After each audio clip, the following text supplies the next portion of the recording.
Assalamualaikum warahmatullahi wabarakatuh. Halo teman-teman semua, kita lanjutin lagi ya belajar Python-nya. Dan sekarang kita udah masuk episode 6 nih. Hari ini pembahasannya bakal seru banget nih teman-teman, dimana kita bakal belajar soal conditional logic. Jadi materi ini penting banget nih buat kalian pelajarin karena inilah yang bikin program kita itu bisa berpikir dan mengambil keputusannya sendiri. Oke, langsung aja kita mulai ya teman-teman. Pertama-tama kita pemanasan dulu nih teman-teman. Jadi kita mulai belajar terkait dengan if else. Mungkin kalian bertanya-tanya nih, sebenarnya if else dalam pemrograman itu seperti apa sih? Oke, jadi dalam konteks programming, if else itu adalah sebuah pengkondisian yang hanya menghasilkan dua pilihan nilai, yaitu benar dan juga salah. Contohnya di sini seperti kita membuat sistem pengecekan angka, apakah angka yang dimasukkan itu positif atau negatif. Di sini saya definisikan sebuah variabel namanya angka input yang berfungsi untuk menerima input dari user. Di pertemuan sebelumnya kita udah belajar bagaimana membuat program ini bisa mendengar apa yang user masukkan, yaitu dengan menggunakan fungsi input ya teman-teman. Karena kita ingin membuat sebuah sistem pengecekan angka, yang jadi masalah di sini adalah apapun yang kita masukkan ke dalam fungsi input milik Python, itu Python akan menganggap yang kita masukkan adalah teks, bukan angka. Padahal kita masukinnya angka. Oleh karena itu, kita perlu melakukan casting. Sebelumnya kita udah pernah belajar untuk merubah angka yang ditekskan oleh si Python melalui fungsi input, kita perlu merubah tipe tersebut menjadi angka kembali dengan proses casting. Di sini saya mau merubah angka yang dimasukkannya itu menjadi bilangan bulat. Oleh karena itu, saya menggunakan keyword in. Kemudian di bawahnya ini terdapat keyword if, di mana proses if ini akan dieksekusi kalau kondisinya itu memenuhi ya teman-teman. If ini kalau kita terjemahkan ke dalam bahasa Indonesia itu kan artinya adalah jika. Setelah keyword if ada sebuah kondisi, di mana kondisinya itu adalah angka input yang dimasukkan oleh user itu apakah lebih besar sama dengan 0 diakhiri dengan titik 2. Titik 2 di sini katakanlah artinya maka. Jadi jika data atau angka yang dimasukkan oleh user melalui fungsi input itu lebih besar angkanya daripada 0, maka eksekusi baris di bawahnya yang ada di dalam blok if. Jangan lupa kasih indentasi ya teman-teman, karena ini krusial banget di Python. Indentasi di sini artinya proses print ini adalah bagian dari fungsi if. Kemudian di bawah proses if itu ada keyword else. Else ini adalah plan B-nya teman-teman. Jadi selain dari kondisi di atas, maka eksekusi kode bagian dari else ini. Jadi dia ibaratnya tempat penampungan terakhir kalau memang kondisinya itu nggak terpenuhi dari si if-nya. Di sini saya langsung eksekusi aja biar ada bayangan. Oke, di sini kita diminta untuk memasukkan angka. Misal angkanya itu adalah 5. Nah, 5 ini adalah bilangan positif. Jadi setelah kita memasukkan angka di input box tadi, Python akan ngecek nih, apakah angka 5 yang kita masukkan itu nilainya lebih besar sama dengan 0? Karena itu betul, oleh karena itu kode di dalam if-nya itu dieksekusi. Di sini saya gunakan f-string untuk memanggil nilai yang dimasukkan oleh user, yang diinputkan oleh user dalam hal ini adalah angka 5. Jadi 5 adalah bilangan positif, makanya di sini nilainya juga seperti itu. Kita coba eksekusi lagi. Misal saya masukkan nilainya itu adalah negatif 2. Ketika saya memasukkan nilai negatif, Python tetap ngecek dari posisi if. Jadi kode itu selalu dibaca dari atas ke bawah ya teman-teman. Apakah negatif 2 ini lebih besar daripada 0? Tentu salah, karena dia bernilai negatif atau lebih kecil daripada 0. Otomatis, proses if ini tidak akan dieksekusi. Yang dieksekusi itu adalah plan B-nya atau plan terakhirnya. Dalam hal ini adalah proses else. Di sini saya enter aja. Hasilnya betul ya teman-teman, kalau dia adalah bilangan negatif. Contoh selanjutnya, kita bisa terapkan proses if else ini ke dalam konteks autentikasi nih teman-teman. Contohnya misalnya ketika kita login ke sebuah aplikasi ataupun platform berbasis web, itu kita memasukkan baik username ataupun email dan disertai dengan password kan. Nah, di sini saya mau memastikan kalau user itu boleh masuk ke dalam sistem jika password yang dia masukkan itu sesuai atau match dengan password yang saya definisikan. Contohnya di sini saya definisikan password rahasianya itu adalah Python 123. Kemudian saya minta input ke user untuk dia memasukkan passwordnya. Di sini saya gunakan keyword if untuk mengecek kesesuaian antara yang diinputkan oleh user dengan yang diminta oleh sistem. Dalam hal ini, password yang diminta itu adalah Python 123. Kalau ini match atau sesuai, maka akan dicetak sebuah tulisan aksesnya diterima. Artinya, user tersebut bisa login, bisa masuk ke dalam sistem. Untuk mengecek kesesuaian nilai atau kesamaan suatu nilai, kita gunakan sama dengannya itu dua kali ya teman-teman. Karena ini adalah operasi perbandingan. Apakah nilai yang dimasukkan oleh user 1 itu sama dengan yang dimasukkan oleh user 2? Kalau sama, berarti nilainya true. Kalau tidak sama, maka nilainya false. Seandainya ini true, maka proses if yang dieksekusi. Tapi kalau yang dimasukkan oleh user itu tidak sesuai dengan yang diminta oleh sistem, maka akan masuk ke proses else-nya. Maka yang dicetak adalah akses user tersebut akan ditolak karena password-nya salah. Di sini langsung aja saya eksekusi. Misalnya di sini saya masukkan password yang benar dulu, yang sesuai, yaitu Python 123, enter, muncul aksesnya diterima. Misalnya saya eksekusi lagi dengan password yang tidak sesuai. Di sini saya coba masukkan JavaScript 123. Maka aksesnya akan ditolak karena passwordnya nggak sesuai dengan yang didefinisikan di sini, yaitu Python 123 nilainya. Nah, kalau sebelumnya kita cuma punya dua pilihan aja, yaitu iya dan tidak, sekarang kita bisa punya banyak pilihan nih teman-teman, yaitu dengan menggunakan keyword elif di Python. Di sini contoh kasusnya adalah kita membuat program yang bisa mengkategorisasi usia yang dimasukkan oleh user, di mana kita menanamkan logik menggunakan elif. Sebenarnya elif ini adalah singkatan dari else if ya teman-teman. Artinya kalau pilihan di atas itu nggak ada yang cocok, coba cek kondisi di bawah ini. Jadi Python itu kan bakal ngecek dari bagian yang paling atas, di mana bagian paling atasnya itu adalah if. Karena kita ingin mengkomparasi dengan angka, sedangkan inputnya adalah string, otomatis kita harus casting dulu dengan menggunakan int atau integer. Kalau misalnya kondisi ini true, di mana user memasukkan angka 60. 60 itu kan sesuai dengan kondisi yang pertama nih, yaitu usia lebih besar sama dengan 60. Maka Python akan mengisikan variabel status ini dengan sebuah nilai yaitu lansia. Kalau kondisi ini udah terpenuhi, maka proses if else-nya itu udah selesai teman-teman. Jadi programnya langsung loncat ke baris terakhir dan dia akan mengecek fungsi print. Tapi, jika kondisi if ini tidak memenuhi, katakanlah usianya itu di bawah 60 tahun, maka kita bisa buat kondisi yang baru dengan menggunakan keyword elif. Nah, keyword elif ini atau kita bisa membuat kondisi yang baru tuh banyak banget ya, teman-teman. Bisa lebih dari satu. Tapi syaratnya harus menggunakan elif. Yang if-nya itu cuma sekali. Kalau kita mau membuat kondisi yang baru dan ada banyak, ada beberapa, kita gunakan keyword elif. Di sini usianya apakah lebih besar sama dengan 18? Kalau iya, maka isi variabel status dengan nilai dewasa. Oh, ini nggak memenuhi juga. Usianya ternyata di bawah 18 tahun. Maka dicek lagi apakah usianya tuh di atas sama dengan 13.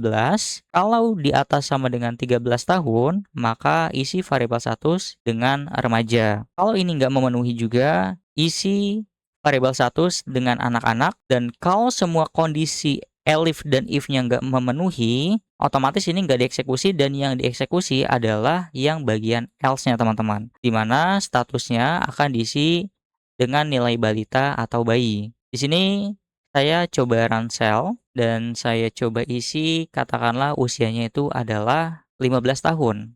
Harusnya Python ini akan mengecek terurut ya, ini nggak memenuhi yang pertama, yang if nggak memenuhi, kemudian yang elif yang pertama tidak memenuhi, dan pas elif yang kedua itu memenuhi. Karena 15 tahun itu kan di atas sama dengan 13 ya, dan di bawah sama dengan 18. Maka pada saat kita mengisikan nilai 15 dan ketemu nih kondisi yang memenuhi ternyata ada di bagian elif yang kedua ini. Maka program Python-nya itu akan langsung lompat setelah mengisikan variabel status atau mengeksekusi kode di bagian elif di dalam sini, dia akan lompat keluar dan mengeksekusi print di bawahnya. Maka jika ada kondisi yang lain dengan menggunakan keyword elif ataupun else aja, itu akan di-skip karena udah menemukan kondisi yang sesuai gitu. Tapi kalau teman-teman perhatikan, di sini urutannya itu mulai dari yang terbesar, kondisinya itu 60 sampai yang terkecil, yaitu 5 kan. Kenapa diurutin dari urutan yang terbesar sampai yang terkecil? Coba bayangin, kita kalau urutannya itu dari yang terkecil ke yang besar, di mana usianya itu katakanlah di sini 5 tahun, kemudian di sini adalah 13, di sini 18, dan elif yang terakhir itu adalah 60. Otomatis statusnya kita ubah juga, yang ini anak-anak, yang kedua jadi remaja, yang ketiga jadi dewasa, dan yang terakhir jadi lansia. Kalau ini saya ransel dan saya memasukkan angka 15 sama seperti sebelumnya, maka Python itu kan mengecek dari posisi paling atas sampai posisi paling bawah. Apakah 15 ini lebih besar sama dengan 5? Dia langsung betul nih teman-teman. Padahal harapan kita 15 ini masuknya kategori remaja, bukan anak-anak. Karena kondisinya langsung memenuhi, maka yang dieksekusi itu adalah anak-anak. Di sini saya enter. Nah, ini kan tidak sesuai ya dengan apa yang kita harapkan. Oleh karena itu, kita perlu memasang filter yang ketat. Kalau bisa terurut dari yang paling besar, dalam hal ini yang paling besar itu yang paling atas di posisi if, sampai yang paling kecil, yaitu posisi else-nya itu yang paling nilai yang paling kecil. Di sini saya kembalikan. Nah, yang terakhir itu else. Else ini dia seperti penjaga terakhir atau kalau misalnya udah nggak ada lagi kondisi yang cocok, misalnya usianya itu di bawah 5 tahun, katakanlah 3 yang dimasukkan nilainya. Maka yang dieksekusi adalah bagian else-nya. Oleh karena itu, bagian else ini nggak perlu kita kasih kondisi. Pokoknya kalau semua kondisinya itu udah nggak ada yang sesuai, maka yang dieksekusi itu adalah else, yang kategorinya itu adalah balita atau bayi. Kemudian kita juga bisa membuat kondisi logika bertingkat atau yang disebut sebagai nested if. Jadi if di dalam if nih teman-teman. Atau kita membuat suatu kondisi, tapi ketika kondisi itu memenuhi, di dalamnya tuh masih ada kondisi yang lainnya. Syaratnya, kondisi yang kedua bisa dieksekusi kalau kondisi yang pertama itu sudah terpenuhi. Contoh kasus yang digunakan di sini adalah sistem tiketing untuk menonton film di bioskop. Jadi pertama kita coba minta ke user apakah dia udah beli tiket, dia cukup jawab aja yes or no. Kita cek nih, kalau user itu jawabnya adalah Y atau yes, artinya dia itu udah punya tiket, maka tolong mintain input lagi ke user tersebut untuk dicek usianya. Setelah user itu memasukkan nilai input yang selanjutnya, akan dicek kondisi yang baru lagi. Apakah usia penonton atau user tersebut itu di atas 17 tahun atau belum? Kalau usia penonton atau usia yang dimasukkan oleh user itu lebih besar sama dengan 17 tahun, maka penonton tersebut bisa menikmati filmnya. Tapi kalau di bawah 17 tahun, maka penonton tersebut walau udah memiliki tiket, maka dia tidak diperbolehkan untuk menonton film tersebut. Ini kondisi kalau dia sudah punya tiket. Tapi kalau ternyata dia mengisikannya itu adalah no atau N aja, artinya dia itu belum memiliki tiket, maka yang dieksekusi itu adalah bagian else-nya, di mana user diperintahkan untuk membeli tiket terlebih dahulu. Di sini kita coba langsung aja ransel. Misalnya saya isi belum punya tiket atau N, maka dia akan langsung lompat ke bagian else karena pada saat dicek kondisi yang pertama itu udah nggak sesuai. Otomatis yang di dalamnya itu tidak akan dieksekusi. Misalnya saya run lagi dan saya isi Y. Tadi yang pertama input box-nya udah kita isi dan muncul input box yang baru, kita dimintai untuk mengisikan usia kita. Misalnya itu adalah 20. Kita enter, maka user tersebut bisa menikmati filmnya. Tapi misalnya kita sudah memiliki tiket dan usianya di bawah 17. Katakanlah 15 tahun.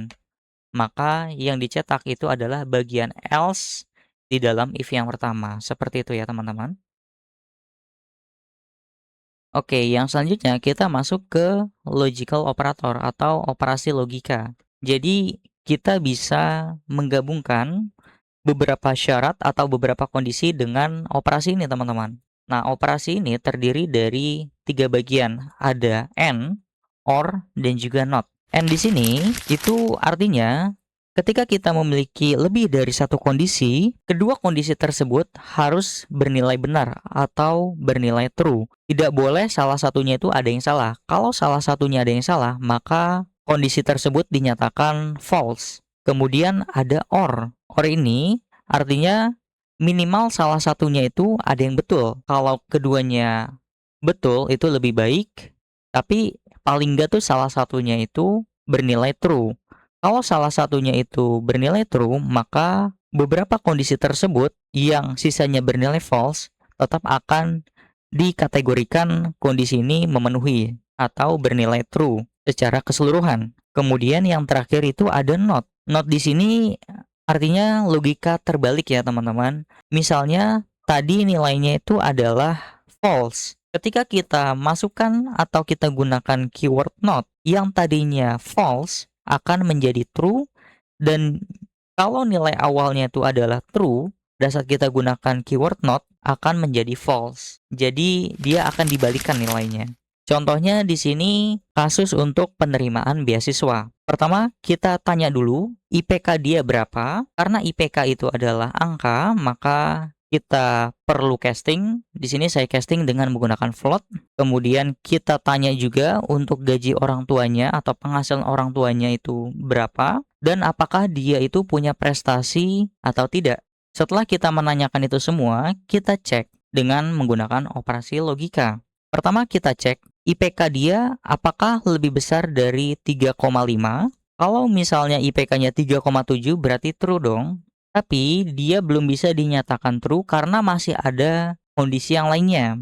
Di sini kita tanya gaji orang tuanya itu di bawah 5 juta atau tidak. Sedangkan di sini kita menggunakan keyword and, maka kondisi di sini akan dinyatakan false. Di luar kurung biasa ini, kita menambahkan kondisi lainnya dengan menggunakan keyword or untuk memastikan kalau kondisi ini tidak terpenuhi dan dia punya prestasi, artinya dia itu mengisikan dengan nilai yes atau y, maka program di sini akan dinyatakan bernilai true atau terpenuhi. Jadi, kondisi yang di dalam kurung ini itu masih sebagiannya aja dari proses if ini karena masih ada logika lain yang ditanamkan yaitu or. Artinya, katakanlah yang di sini tuh adalah syarat regulernya. Kalau syarat regulernya tuh nggak lolos, tapi kita punya prestasi, maka kita tetap bisa dapat beasiswa atau blok di dalam if ini akan dieksekusi. Kemudian di bawahnya itu ada logika not. Di sini saya definisikan variabel sedang liburnya itu nilainya false. Tapi di dalam proses if saya masukkan not sedang libur. Artinya yang tadinya false akan dibalikan jadi true. Jadi nggak libur gitu. Otomatis nilainya true dan proses if-nya akan dieksekusi dan nilai ini akan dicetak. Ayo belajar lagi, hari ini bukan hari libur. Di sini langsung saya ransel. Misalnya IPK-nya itu adalah 3,2 dan penghasilan orang tuanya adalah 3.200.000. Tapi dia punya prestasi. Di sini saya isi Y, maka yang dicetak itu adalah if, ya. Selamat, Anda layak mendapatkan beasiswa. Dan logika notnya, ayo belajar lagi, hari ini bukan hari libur. Karena if di sini bernilai true. Nah, sebenarnya di Python itu kita bisa meringkas yang tadinya 4 baris kode yang kita tuliskan dengan proses if else menjadi satu baris aja, teman-teman, yaitu dengan menggunakan yang namanya ternary operator. Ini adalah shorthand dari proses if. Biasanya proses ini dipakai untuk penentuan nilai yang sederhana, teman-teman. Contohnya di sini saya mau mengecek kembali apakah angka yang dimasukkan oleh user itu termasuk angka ganjil atau angka genap, tapi dengan satu baris saja. Seperti biasa, kita simpan nilai input ke dalam sebuah variabel, sini namanya angka. Kemudian, kalau pakai ternary operator, kita langsung simpan prosesnya ke dalam sebuah variabel. Di sini nama variabelnya itu adalah hasil. Nah, apa yang disimpan oleh variabel hasil?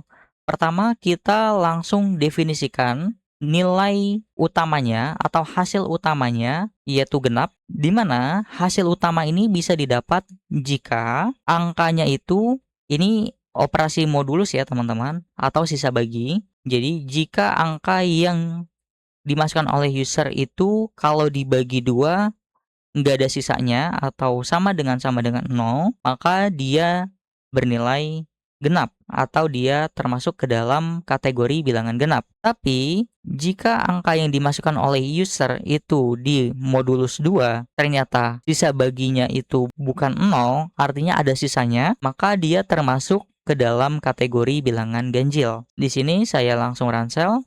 Misal kita masukkan angka 4. 4 kalau dibagi 2 itu kan nggak ada sisanya ya. Artinya 0. Harusnya variabel hasil ini bernilai genap dan pada saat dicetak angka 4 itu adalah bilangan genap. Saya masukkan angka 4, di sini saya enter dan benar ya teman-teman, dia bilangan genap. Contoh lagi saya ransel, saya masukkan angka 3. Angka 3 kalau di modulus 2 itu ada sisanya. Harusnya dia masuk ke dalam bilangan ganjil. Hasil di sini harusnya ganjil, bukan genap. Dan betul kalau angka 3 adalah bilangan ganjil. Keren ya teman-teman. Kita bisa meringkas 4 baris kode seperti ini, kurang lebih, atau seperti ini ya, menjadi satu baris kode. Cuma kan kalau ini kan kita mengkategorisasikan kalau angka itu positif atau negatif aja. Sebenarnya yang modulus tadi kita normalnya membuatnya seperti ini. Tapi dengan memanfaatkan ternary operator, kita cukup buat menjadi satu baris kode, teman-teman. Jadi sangat efisien sekali nih. Codingannya tuh jadi super bersih dan kelihatan rapi juga. Selanjutnya kita kenalan dengan keyword in di Python. Jadi keyword in ini cara yang elegan ya di Python untuk mencari sesuatu di dalam kumpulan nilai. Normalnya itu ketika kita ingin mencari suatu data dari banyak data, kita mau ambil satu nilai aja nih. Maka kita perlu melakukan proses yang namanya pengulangan untuk menanyakan apakah data tersebut ada di dalam atau tidak. Tapi dengan adanya keyword in, kita nggak perlu lagi menggunakan pengulangan. Contohnya kita membuat sebuah sistem untuk mengecek hak akses. Jadi hanya user yang memiliki izin tertentu aja, dalam hal ini emailnya cocok, yang bisa mengakses fitur beta. Kita minta input dari user berupa email, kemudian ini daftar email yang diizinkan untuk bisa mencicipi atau mengakses fitur beta. Nah, di sini logikanya teman-teman. Jadi email yang dimasukkan user itu kita cek apakah email tersebut ada di dalam. Ini artinya ada di dalam whitelist. Whitelist ini adalah sebuah variabel dengan tipe list yang dia menyimpan banyak sekali email. Di sini ada 4 email. Kalau emailnya sesuai, maka user tersebut diberikan izin. Printnya ini akan dieksekusi. Tapi kalau ternyata emailnya itu di luar dari daftar email yang terdefinisi di sini, maka user tersebut akan ditolak aksesnya. Kita langsung aja ransel. Misal saya masukkan nama saya sendiri, itu Katsar. eksekusi, maka Python akan ngecek apakah email @devspace_id-nya itu ada di dalam whitelist. Oh, ternyata ada. Maka print yang ada di dalam if itu akan dieksekusi, di mana user tersebut akan diberikan izin akses untuk nyobain fitur betanya. Kita coba ransel lagi. Kita masukkan katakanlah admin coding, kan ada ya di dalam whitelist, kita ganti jadi Mimin. Mimin ini nggak ada di dalam whitelist. Harusnya aksesnya akan ditolak. Python akan mengarahkan proses ini ke bagian else. Kita eksekusi, kita enter, dan betul sekali aksesnya akan ditolak, teman-teman. Oke, yang selanjutnya kita masuk ke implicit boolean. Jadi di Python itu sebenarnya kita nggak selalu harus menggunakan operasi perbandingan seperti sama dengan, tanda seru sama dengan, atau yang lain sebagainya. Python itu bisa langsung menilai sebuah data, dia itu bernilai true atau false berdasarkan isinya. Kalau sebelumnya kita menggunakan operasi perbandingan, di sini kita langsung isi aja di dalam kondisinya nama variabelnya. Dalam hal ini adalah username. Kalau user tersebut mengisikan nilai ke dalam input box, otomatis nilainya itu ada. Dan if ini menjadi bernilai true. Dia bernilai true karena variabel username-nya itu tidak kosong. Kita langsung cancel aja, teman-teman. Di sini misalnya saya kosongkan nilainya, saya langsung enter. Harusnya yang dicetak itu adalah yang else ya, yaitu error username tidak boleh kosong. Di sini saya langsung enter. Dan betul sekali yang dicetak itu adalah bagian else-nya. Tapi kalau kita isi input box ini dengan satu huruf aja, yang penting dia itu ada nilainya, misalnya huruf A. Kita enter, maka username A berhasil didaftarkan. Sebenarnya cara kerja dari proses implicit boolean ini, Python itu cuma nanya variabel tersebut yang dijadikan sebuah kondisi di dalam proses if itu ada isinya atau enggak. Kalau ada isinya, Python akan jadikan true. Kalau enggak ada isinya, akan dijadikan false. Seperti itu, teman-teman. Yang terakhir, kita akan berkenalan dengan mekanisme yang namanya match case. Jadi ini cara modern di Python, di mana kita hanya bisa menggunakan proses ini kalau kita menggunakan versi Python 3.10 ke atas ya. Jadi match case ini cara yang jauh lebih rapi dan juga elegan untuk menangani banyak pilihan dibandingkan kita menggunakan proses if, multiple elif, dan juga else yang bertumpuk-tumpuk gitu. Kalau di bahasa pemrograman yang lain, itu keywordnya menggunakan switch. Tapi kalau di bahasa Python itu menggunakan match. Contohnya di sini saya membuat sebuah sistem untuk menanyakan kopi kesukaan user itu apa sih? Apakah dia sukanya kopi Arabica, Robusta, atau luwak? Kita tanya ke user dengan menggunakan fungsi input. Nah, di bawahnya ada match pilihan. Artinya kita menentukan variabel apa yang mau kita cek isinya.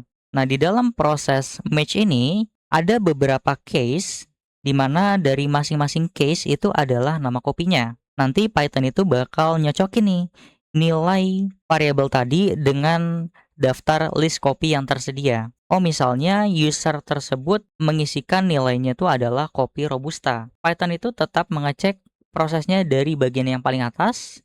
Pertama, dia akan mengecek apakah nilai user tersebut adalah Arabica. Oh, ternyata bukan. Maka case yang di sini tidak akan dieksekusi. Kemudian turun ke bawahnya, apakah nilai yang dimasukkan oleh user itu adalah Robusta. Oh, ternyata betul, bernilai true. Maka akan dicetak nih print yang ada di dalam case Robusta.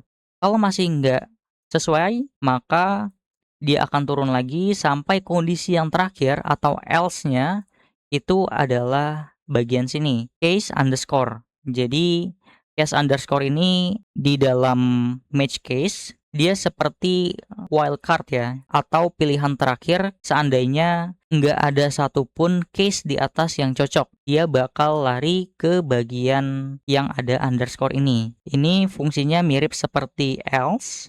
Seperti itu, teman-teman. Di sini saya coba langsung aja eksekusi, saya ransel. Saya masukkan nilainya tuh adalah Robusta. Maka setelah ditampilkan list kopi, karena user memilihnya adalah kopi yang kedua, dalam hal ini adalah Robusta, yang dicetak printnya itu adalah yang bagian Robusta. Misalnya saya run lagi, dan saya isi yaitu americano.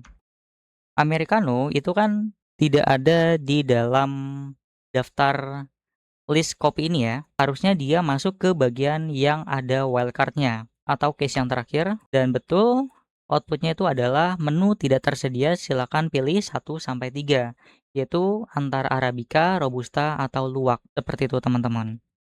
Nah, di video ini sedikit berbeda dari pertemuan-pertemuan sebelumnya. Sekarang ada challenge atau tantangan yang bisa kalian kerjakan nih, di mana kalian bisa membuat sebuah sistem penerimaan karyawan otomatis dengan memanfaatkan keyword atau statement yang udah kita pelajari bersama tadi. Oh, wow! Di sini kriterianya ada 3 bagian atau 3 layer. Kalau kalian udah selesai mengerjakan challenge ini, kalian bisa banget nih share atau drop penulisan sintaks kode Python kalian di kolom komentar. Oke. Oke teman-teman, sampai di sini dulu ya materi kita hari ini. Semoga kasus-kasus tadi bisa bikin kalian makin dapet nih feel-nya gimana cara mengelola alur program di Python. Makasih banyak untuk yang udah nonton sampai selesai. Tetap semangat belajar codingnya, stay awesome, dan pastinya sehat selalu untuk teman-teman semua. Sampai ketemu di episode berikutnya. Wassalamualaikum warahmatullahi wabarakatuh, and see ya!